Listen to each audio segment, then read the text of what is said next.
This is our presentation, Basics of Data Science to Make Your Life Easier, and I can say it has made our lives easier at the very least. I'm Nicole, that's Amy, and that's Elizabeth. So, here we go. The introduction. What is data science? So here is the official Wikipedia definition. An interdisciplinary field that uses scientific methods, processes, and algorithms to extract knowledges and insights from noisy, unstructured, and structured data. To summarize, it's making sense of jumbled data, putting it into a nice, digestible summary. That is essentially what we're doing here. Here's a little diagram of what goes into that. Computer science, of course, you have to work with computers if you're developing software or using software that deals with large swaths of data. Math and statistics, of course, you're dealing with all of those little numeric data points and making sense of those. And of course, those two being applied to your specific knowledge domain, be it biology, ecology, anything like that. And that wraps into the nice little field of data science that we're going to present here. So, why bother learning?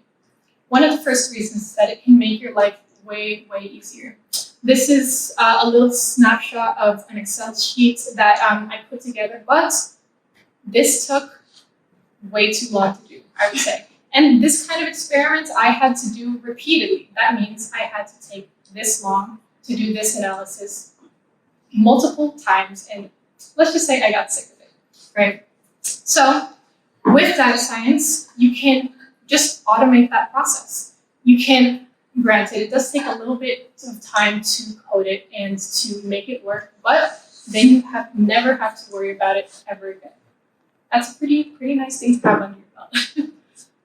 Something else is that it can expand the horizons of your research. Say you're working with some kind of machine that takes data points for you, and it's the kind of thing that produces hundreds, if not thousands of data points that you have to deal with. There is no way that a single human could do that without going insane. For example, this is something I used to, the volume of data I used to work with in the past. Let's put that to 50%. Right? Still going. It goes this way too. So yeah, I would say that's way too much. For example, I was able to make a little program to basically process that in one little click. No way was I going to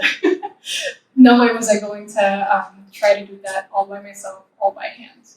And it worked out. It worked enough so that I could implement that into future experiments, use those skills, etc. And one of the other things it can do to expand the horizons of your research is that you can access new experiment avenues, right?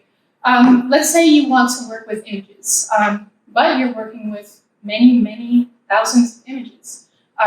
You don't want to go through all of that by yourself, do you? However, it is kind of difficult, kind of very different for a program to deal with images than to deal with already built-in, already measured data points that are already numeric, right? Images, it's easy for a human to interpret, but for a computer, not great. However, you can find programs or even make a program that can extract the data from that, and then you can do experiments where you deal with hundreds of images as a result. It's really, really useful. This is actually something I'm working on right now. I am working with almost 700 microscope images per experiment. This is a very useful tool to have, being able to take advantage of data science. And one of the best parts about data science, why you should learn it, it is a great remedy to imposter syndrome. It makes you feel useful, it makes you feel special, especially if you are in a lab environment where you're one of the only people that knows how to do this, right? You can make yourself useful, and you can even help other people with this sort of thing, right? So, how do you get started with data science? let me tell you just a brief summary of how I got to where I am now. I received a small offhanded comment from my lab mentor saying, since you're good at computers, you can do this little task for me here. So I gave it a shot. It's not the sort of thing that took much complex coding. It actually used other pre-existing data analysis tools. However, I got hooked. Something that I was able to, something that I had to tediously do by hand, I was able to do in basically one single click. So, seeing how I could complete that task, he said, you should learn how to code. I feel like it would be a useful skill for you. So I consulted the local experts to where to start, and he gave me a couple of steps to see where I can get started.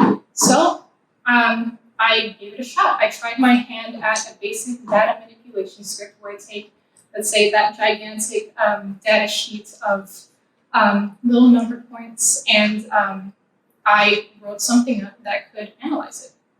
And it was much easier than I thought. And so I slowly expanded, I slowly advanced, and now I'm able to do things like image analysis, which is much more complicated than it should be. But it's possible, even though I had such little experience at the beginning of last summer when I first got the suggestion to learn how to code. And that avenue that I took is not the only one you can take to start getting into data science. It's more the first column right here is more similar to the one that I did. The custom computation avenue where you write your own code, you learn a coding language to do this. And it might seem intimidating, but it's not as hard as you think. All you need is a language, an interpreter, something you can actually type your code in, some Googling skills, and something I really want to emphasize is that almost every single question or problem that you have when you run into coding has already been answered on the internet. All you need to do is search up your question verbatim and you'll find it. More often than not, you'll find an exact snippet of code you can copy and paste into your code and get it working perfectly. Some of the pros of this is that it's very, very flexible. You can do many things with it. You can customize it to the exact experiment you need. And if you do some sort of basic code, you can slowly expand your skills to something way more advanced, and you can have many more skills and capacities that way. However, the learning curve is a little steeper than the other method. So the other method that might be a little more approachable is to take advantage of pre-existing tools. This can be something as simple as Excel or something like Prism that Elizabeth is going to get into. It's much more user-friendly. There's a lot of built-in functionalities, but the only thing is that it might be a little limited depending on the kind of analysis that you do, where this custom computation avenue would be more useful. But these two are going to get more deeply into this. As I said, she's going to be giving you an example of a pre-existing tool that is very useful for data analysis here. Amy's going to give you some examples of the custom computation avenue. All right, so I'm going to talk about pre-existing tools and specifically Prism. So for people who are incapable of coding, which is me, I use a program that's easily downloadable on your laptop. You get free access for, I think, a month or 3 months. But after that, you do have to pay a subscription, but you do get 2 accounts. So I'm on my PhD student's account right now, so it's free for me. So why do I need to know what Prism is? I just figured that out 10 minutes ago. I don't know how to use a lot of programs. And for having a program like Prism, it makes my life 10 times easier. And I'll get to the basics of Prism. It's data science for scientists, not mathematicians. When I started working in my lab about a year ago, my PhD student presented me with some graphs and said something, P value something statistically significant, and I had no idea what she said. But I took a biostats class, and it was the very basic, the most basic class you can take on statistics, and I got a more firm grasp on the idea of statistics. And this is very important for your research because it turns your information and turns your data into information. You have to be able to prove that your data is significant, that it is foundationally strong. Like, there's a clear difference that you can say with confidence, or I guess with 99% confidence, that this hypothesis is true. So for this program, the analysis choices are presented in a clear manner. There's no statistical jargon used. And this means that I'm able to understand what kind of test that I'm doing, because I don't know what a ANOVA test is, but I will understand it's a comparison between three things. Okay? I don't know what a t-test is, but I can understand it's a comparison between the means of two variables. And that's way easier for me to understand than the statistical jargon that they use. There's also an analysis checklist to double check if you're making the right choices. So for those of you who may have not taken a statistics class or are not well versed in statistics, there is literally a little guidebook on what you need to check. So this one here is, are the differences distributed according to a Gaussian distribution? And it'll answer it for you, and you can double check your own data. This is really useful. It's like a mini dictionary of statistics within the program itself. So there's no need for you to go on Google. There's no need for you to ask your mentor or another student on if what you're doing is right or if you should be doing it another way. Prism will answer it for you. Also, everything is hot linked. The data will change in the graph if you change the raw data. And this is very important because in Excel, it doesn't do that when you make the graph. So I'll be making a bar graph and it'll be stagnant, permanent. And if I need to change the raw data, I will need to format an entirely new data graph. And it gets a little annoying if you have big sets of data, or you're prone to type up mistakes, or your PhD students or your mentor wants you to change something within the data. It's also very, very organized. So the first thing you see when you first open the program is, what kind of data table do you want? And this picture on the right is just a couple of the graphs. There's more than 20. But the formatted data tables are very easy to get started on, and this is very beginner user friendly. And all the raw data is separated from the generated graphs. So if you need to go back and double check your raw data, it's separated into tabs. And so your work is very organized, which is important if you have, again, a lot of data to manipulate, to graph, to analyze. It also can computate standard deviation, create error bars, fit groups of curves, and also will tell you if there's missing data. So I'm not familiar with what Excel will do, but sometimes if I type in data for an Excel sheet and there's a missing cube or a cell, a missing cell, it will register as a 0. And that will mess up my data table. But for here, it'll point out if you have any data missing, or the data might have a random letter or number on it that the computer picks up and says, oh, you might want to check this cell to see if you input the correct data. And also, I don't know how to computate standard deviation. I did take statistics class, but it's way easier for me just to click one button than it is for me to do it by hand, or even by Excel, because I can never find the standard deviation button on Excel. It's hidden within the 3 little dots in the corner of the bar, within another tab, and scroll all the way to the bottom, and that's where you calculate standard deviation. Also keeps a good record of your work. Annotations can be inserted and experimental data can be kept in the info table. So if you need to know how many cohorts you have, what treatments they went through, which ones were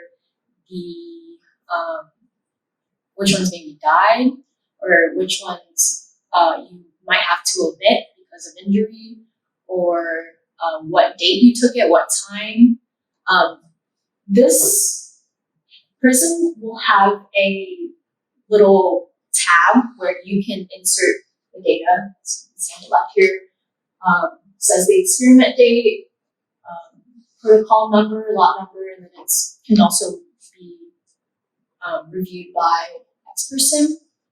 You can also save this data and all your graphs to the cloud, like a Google Drive, and anyone can open a Prism file without a paid subscription. It's really useful if you need to send data really quickly and in large masses, and that another person can manipulate.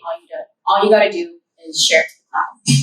And in Prism files, any work done can be retraced and reviewed. So let's say that you had to make a change to something you thought you did wrong, but it turns out you did it right, and you need to go back and change it back to the original data.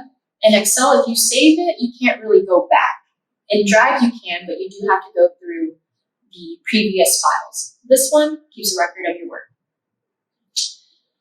So this is just the first page that you see when you open Prism. Again, you can see that there is a lot of options for you to pick from. These are the graphs that you can produce. And again, if you look to your left here, it's all very, very organized. You can also make them pretty customized. So for those of you who are going to make a poster soon and it's not your typical black and white kind of normal poster, you want to make something more spicy, more colorful, this is also a good tool. It creates good visuals. So I'm going to talk about the application of Prism. So this is one of my parameters.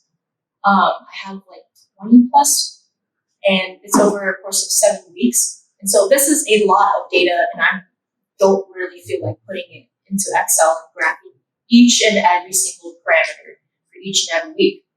So this is the total distance X on the X-axis in centimeters of how far my mice moved, and this is just picked up by the computer. So it just is raw data when I get it. So all I have to do is I click on the data, and I can just press whatever test or whatever graph I want to make, and it'll just spit out a graph like this. And as you can see, there's also the little error bars on it too, and it also labels which dots means what. And this is the data that the computer or the program will spit out as well, so the mean difference, below threshold summaries, etc. This is another graph that can be spat out by Prism. It's a bar graph, and as you can see there, it automatically calculates the p-value for me and shows. If I look at the data without using this, I'm not going to know if it's statistically significant or not. You need to analyze data again to turn it into information for it to be factual. This will do it for you. Some computation. So as Nicole was mentioning, there's a bunch of ways you can go about it. One of them is by using like pre-existing tools. That one's more simplified for people who are new users, and then you can also use custom computation through certain softwares like either Python or any programming language such as R, which is the most common statistics one. I see some people are excited about it. It's very exciting. So be careful. One of the things to remember as you're going into custom computation is that you shouldn't panic. If anyone's read The Hitchhiker's Guide to the Galaxy, it's like a similar idea. So I'm going to be going over R specifically. You can also go over Python. It's more of a universal language than R.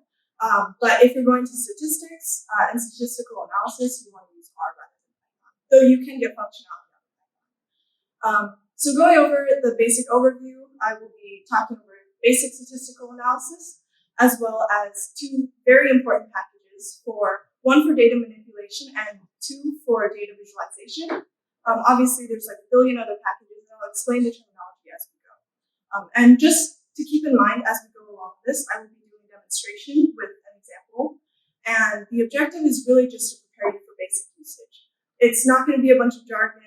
It's just going to be like the simplest example I can think of by using basic manipulation techniques and also a visualization. So, what is R? Beyond just being a letter that is very common other than E, it's a language and environment for statistical computing and graphics. So R is just kind of a language, but you also have to download it's called like an environment called RStudio, which is where you actually do all of your programming. So if you're going into like statistical computing with R, you need to download 1, R, and 2, RStudio. That's all you need to know. And then beyond that, you need to understand some terminology. I'm just using like literally the most basic ones. Like this is stuff that they don't emphasize enough in your intro courses. Like when they first showed me like what to do in a class, they gave me a block of code. And I didn't know how to read that. And so these are the things you need to know. Packages are basically like a collection of functions. So 2 things you need to do, like think of it like almost like a flashcard, step by step. If you want to install a function or a package, you need to first install the package. It'll call it from the internet or wherever it's sourced from. And then 2, you have to use library, which is another function that allows you to load it into your library so you can use it. So let's see. It's probably, if you ever go into a course, they'll definitely force you to download at least ggplot2. And there's a bunch of packages that are already in your library, but it's good practice to just do this in your code every single time.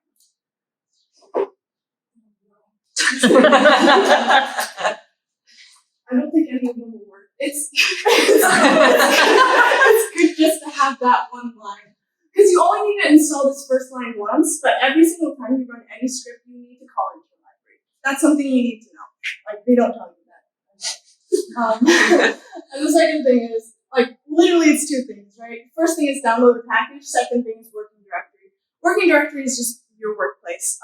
It's your file location, it's your file path. So there are 2 things that you can do. Like, if you're using the function called read table, you're basically reading this file.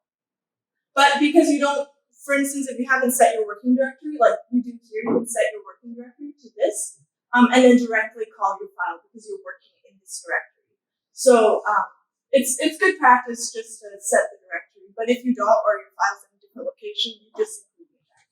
That's another thing. Like sometimes you'll run something and it literally will just say file not found, and you'll cry a tear.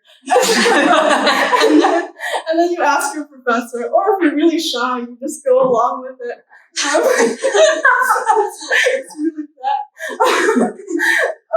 but like these are the 2 most important things. And then the third important thing is once you actually understood these 2 very important basic topics, like you start scripting. One of the important things is that when you first start, and this is like an overview, so this is best practices that are extremely basic, but people don't emphasize this when you teach yourself. So scripting is very important.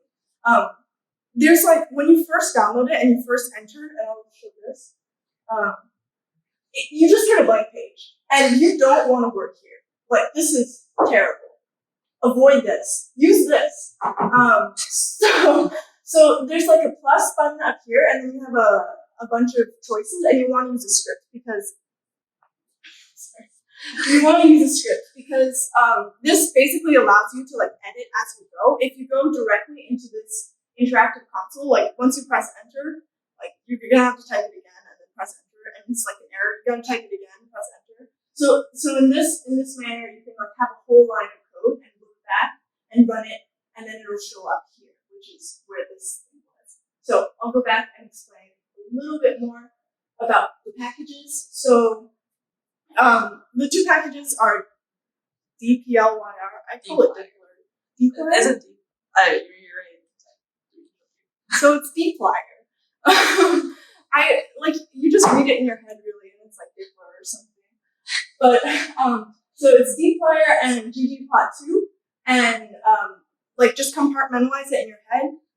Dplyr is your data manipulation package. ggplot2 is like literally the most ubiquitous plotting visualization package you will ever use. Like literally everyone uses this. So these are the two.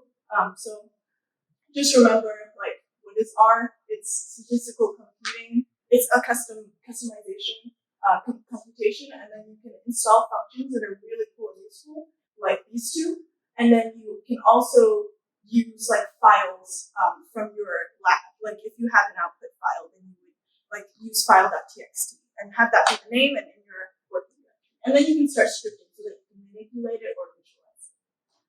So I'm going to go over a quick example. This is literally like bare bones basics. You will understand this so easily. I have full faith. Let's begin. First, open a script. Once you open your script, you can start typing. And this is an example of data manipulation. So you first want to initialize the table. So this is like treatment 1. So for instance, like you would be using this function called data frame and then putting in a matrix. So this entire line just creates a 3-column by 9-row matrix, and then you can add some column names. It's very fun. And then you can view to see that you've initialized something completely empty. And wow, look, it works. This is the cool thing. Like you can use functions to see how you're working as you go. And notice as we're doing this that now you can see in your global environment, which was previously empty, you now have a initialized variable. You now have a variable. And then you can also see that when you run all your things, they show up in the console. And yeah, that just shows that there are no errors, which is very nice. Next, you would be populating your empty table, as we've seen. It's very empty. And so you start off with your matrix. That is that you don't need that first line. I don't know why I did that again. But oh gosh, oh no, okay. I copied in the wrong one and I screenshotted it, but here's the end. So I'm sorry. This might be better. This is better. Okay. So this is definitely this is okay. Well, it's not that bad. Just I'll walk you through it. It's really not that bad. It's just small minor errors, which is very common in data science with these values. So high, medium, low, low. You do the same with response and trial with the dollar sign. And so this is exactly what that block is doing. It's very simplistic. So RUP just means repeat it. This is your value, and this is how many times you repeat it. And then C combines all of this together and puts it into this column. So you do that for everything. And then that basically you can view it again, and it'll show you that it works. And then you want to plot it next. So I've downloaded ggplot already, so I didn't do the install packages. You would be needing to use the install.packages ggplot2. And be aware that when you first install it, you can look back in the slides as well, that when you install it, you need to have the quotations around the name, but once you call it in the library, you don't use the quotations. And then I'll show like a cheat sheet at the end so you guys can reference it, but you have your data, which is treatment 1, and your aesthetic, which is your XY, and you can color it by trial as well. And then you're using geometric points, so you're doing a point plot. And then you can title it, just for colorfulness. And so, yes, this is the plot. And so, yes, you can see that it's colored by the trial number, or it's colored by the trial, and then like there's like decreasing events as stated in the data plot. So that's like the extent of it. It's really not that complicated. It's like the same few functions that you'll use over and over again. And I do have all of this written down here if anyone wants to try it on your own. I highly recommend this. Like it gets you familiar with it, and that's kind of the bare bones basics all you need. You'll be very familiar with working with it in the future. And then an alternative to all of this is that you actually have your own treatment trial. So I populated this just because I don't actually have a treatment file. But if you do have a treatment file and you know its structure, for instance, treatment, response, and trial, then you can just do a read table, which is the function that you use, and then assign it to a variable. and then you would just avoid all of this, and you would just go straight from the alternative to plotting. So this is all kind of summarized here. If anyone wants to use this, like, I highly recommend just going through, like, in my classes, like, you just go through it and change some of the variables and change some of the numbers and see how that affects the data, and then you can just, like, you can go crazy with it. That's just the basics and foundations, which apply to everything. So yeah, final notes. There are cheat sheets for this, which is great. So this is the one for ggplot2, and there's a lot of things that I've never used, like what the hell is a polygon?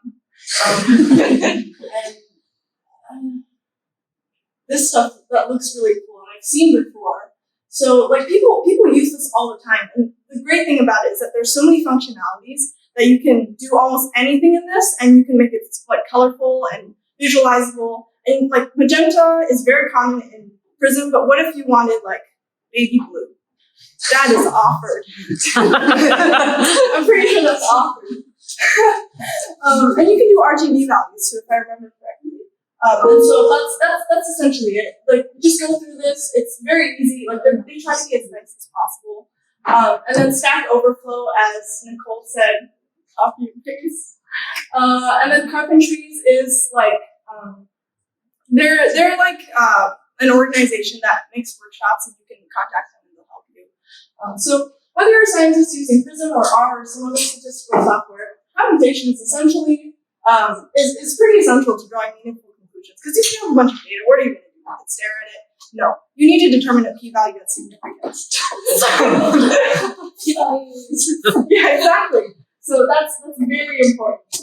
And so this is very, very useful advice. And that concludes our talk.